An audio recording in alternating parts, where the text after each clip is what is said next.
It appears that Prince Harry is in hot water once again. But once again, why? Hi, good morning, Neil Sean here in the heart of London. I'm in Duke Street today, actually in St James's Square. Now, behind me, if you're wondering about this wonderful abode, sadly it's not mine.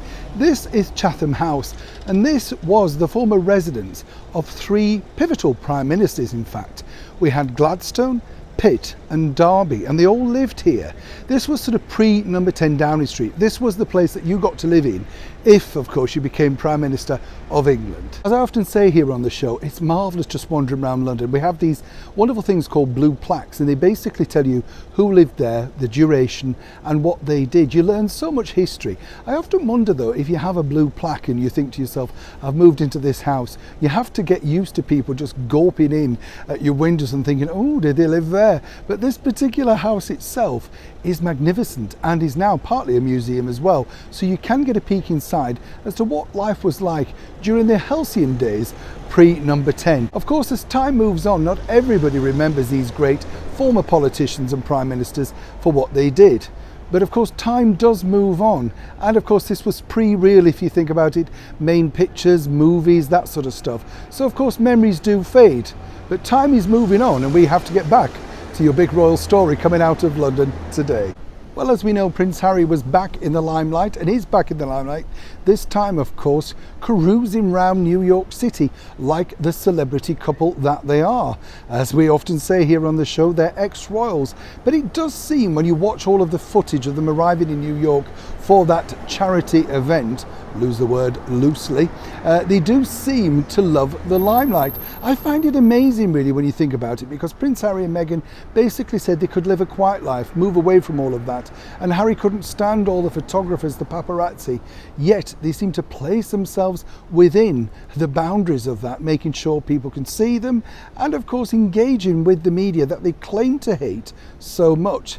It's amazing when you pull away just how much you miss the thing that you claim not to enjoy. But the bigger problem now for Prince Harry was a recent documentary over here on the BBC. It was celebrating the life of His Royal Highness the Duke of Edinburgh, Prince Philip. Marvellous man, met him on a couple of occasions, spiky sort of guy, didn't really hold back. And I think one of the most popular members of the British monarchy for that reason. I think, as we saw in the documentary, if you haven't seen it already, it is wonderful. But even Her Majesty the Queen had a hard time keeping a lid on him, as we say here in England, because he just said and did what he truly thought. But what an inspirational guy. And of course it leads you to exactly the interview with Prince Harry, because Prince Harry spoke very warmly of knowing, of course, his grandfather, Prince Philip. But what's interesting about it, when you think, is that he's had a lot of backlash, and I'm not quite sure whether you agree with it or not, so I'll let you work that out. As we saw, Prince Harry was very relaxed. He was filmed over in California. Now, this particular documentary originally started out not as the documentary that we saw, but a celebration of the Duke's life apparently reaching 100. Sadly, he was just 2 months away, so that obviously didn't happen.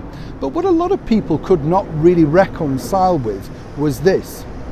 In the documentary, we saw Prince Harry gush and fawn all about how wonderful Her Majesty the Queen was, and of course how wonderful the Duke of Edinburgh was, which of course is correct, and that is his right. They are family members. But a lot of people took to social media, and including the national newspapers here, basically saying, well, how can he be so gushing about a family that apparently have treated him so badly? And also, when you think about it, it didn't bode too well for Prince Harry, simply because they tended to put a lot more of him in. And of course, currently, the person that is at the top of the, shall we say, difficult list right now, His Royal Highness the Duke of York. One wonders if the BBC were trying to remind people here in England of some of the negatives of the British royal family. For Prince Harry, of course, you know, I think he spoke from the heart. Of course, he must have adored his grandfather, the Duke of Edinburgh. Sounds a terrific guy. So you do kind of think that it's the whole episode, if you think about it, of what he's done since quitting the royal family that's led people to take against him so much. It's interesting to note also that I think, you know, if you're in his shoes, that Prince Harry cannot really reconcile with the fact that his popularity has dropped over here so badly in the United Kingdom.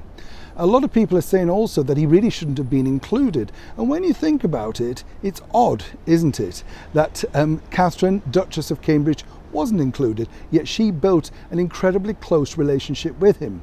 An insider tells me on the show that not every single member of the British monarchy were that keen to include Harry. I kid you not. Of course, during the time of the filming of that documentary, a lot of people were still going through the pain and hurt of what he'd managed to achieve by appearing opposite Oprah Winfrey. But of course, the documentary makers knew the value of having somebody in so controversial. For Prince Harry as ever though, it remains to be seen whether his family could ever kiss, make up and forgive him. But while he's doing the stunts like he's doing out in New York, of which now he looks more like a celebrity rather than a former royal, well, if you think about it from his perspective, I don't think they're going to be spending Christmas together anytime soon. Neil Sean in the heart of London.